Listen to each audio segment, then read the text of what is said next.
നൂറ്റാണ്ട് മുൻപ് വീരമൃത്യു വരിച്ച സൈനികന്റെ സ്മാരകം ജന്മനാടിന് സമർപ്പിച്ചു സൈന്യം. കരുനാഗപ്പള്ളി സ്വദേശിയും റെജിമെന്റ് സെക്കൻഡ് ലഫ്റ്റനന്റ് രാധാമോഹൻ നരേഷിന്റെ അർദ്ധകായ പ്രതിമയാണ് അനാച്ഛാദനം ചെയ്തത്. കൊല്ലം ആശ്രാമം മൈതാനത്തിന് സമീപമാണ് പ്രതിമ സ്ഥാപിച്ചത്.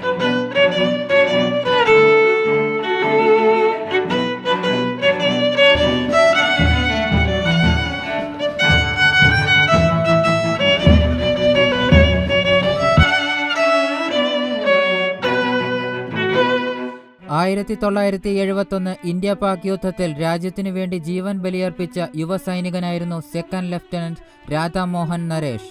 അരനൂറ്റാണ്ടിനു ശേഷം അദ്ദേഹത്തിന്റെ ചരമദിനത്തിൽ കൊല്ലം ആശ്രാമം മൈതാനത്തിനടുത്ത് യുദ്ധനായകന്റെ പ്രതിമ അനാച്ഛാദനം ചെയ്ത് നാടിന്റെ ആദരവ്.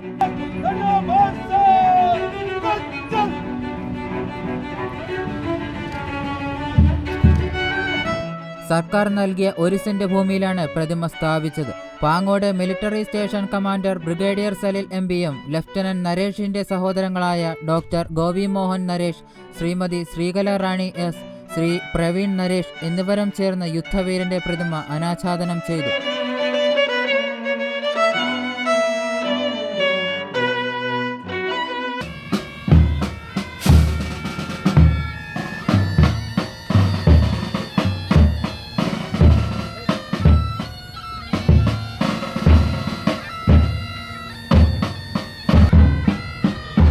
കുടുംബാംഗങ്ങളും വിശിഷ്ട വ്യക്തികളും ആദരാഞ്ജലികൾ അർപ്പിച്ചു.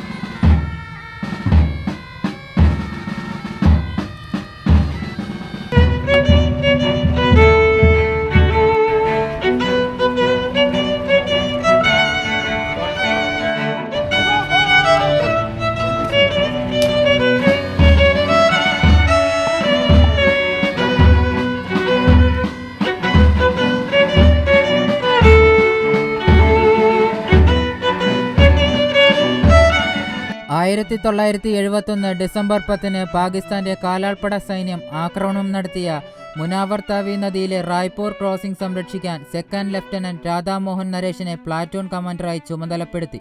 നരേഷ് തന്റെ പ്ലാറ്റൂണിനെ മുന്നിൽ നിന്നും നയിക്കുകയും പോസ്റ്റ് നിലനിർത്താൻ ധീരമായ പോരാട്ടം നടത്തുകയും ചെയ്തു.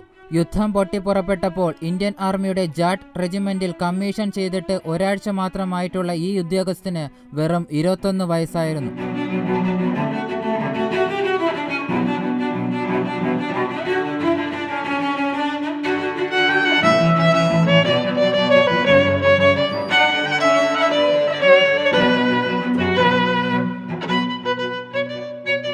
ലഫ്റ്റനന്റ് നരേഷ് പ്രവർത്തിച്ചിരുന്ന നയൻജാർ റെജിമെന്റിനെ പ്രതിനിധീകരിച്ച് നായക് സുബേദാർ കിഷോർ ഉൾപ്പെടെ 3 സേനാംഗങ്ങളും സൈനിക welfare board retired officer wing commander Santhosh, കരസേനാ ഉദ്യോഗസ്ഥർ, സൈനികർ, വിമുക്ത ഭടന്മാർ എന്നിവരും ചടങ്ങിൽ പങ്കെടുത്തു.